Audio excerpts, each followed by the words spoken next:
Hi everyone, શું તમારા person third પાર્ટીમાં છે? ચાલો જોઈએ.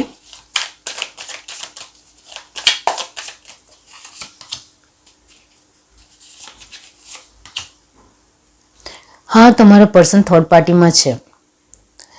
આ એક જનરલ રીડિંગ છે, તો તમારામાંથી 30% લોકો માટે તમારા પર્સન કોઈ ઓર પર્સન સાથે જોડાયેલા છે અને 70% માટે તમારા પર્સન પોતાની ફેમિલીની જિમ્મેદારીમાં થોડા ફસાઈ ચૂક્યા છે. એમાં થોડા આપણે પોતાની જાતને વિહવળ મહેસૂસ કરે છે. તેમના જીવનમાં કેરિયરને લઈને પણ ખૂબ જ સારી પ્રોબ્લેમ નજર આવી રહી છે. એમને ખૂબ જ હોપ છે કે એમના જીવનમાં જે કંઈ આ પરિસ્થિતિ છે તે આગળ જતાં ઠીક થઈ જશે.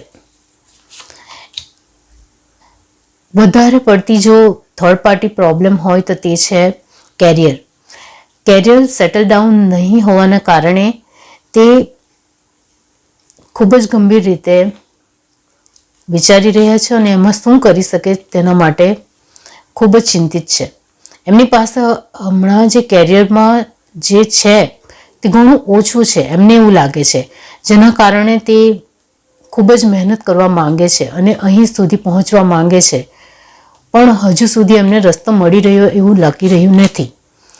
એમને એવું લાગે છે કે એક દિવસ એમને કેરિયરને લઈને એક સારો રસ્તો મળશે અને તેના કારણે આ જે કોઈ થર્ડ પાર્ટી કેરિયરને લગતી છે તે દૂર થઈ જશે અને તમે બંને એકબીજાની સાથે આવી જશે અને તમારા જીવનમાં એકબીજાને લઈને ખૂબસૂરત પલો પણ આવશે.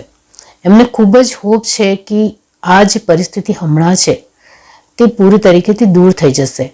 જેમના પર્સનની સાથે થર્ડ પાર્ટી કોઈ પર્સન છે તો તેમને લઈને હું એ જ કહીશ કે તે બસ તમારા પર્સનના પૈસાને જોઈને આવી છે. તમારા પર્સન એમની સાથે સ્ટ્રિક્ટ બિહેવ આગળ જતા કરવાના છે, જેના કારણે આ થર્ડ પાર્ટી આપોઆપ તમારા પર્સનને છોડીને જતી રહેશે અને તે 6 મહિનામાં થઈ જશે.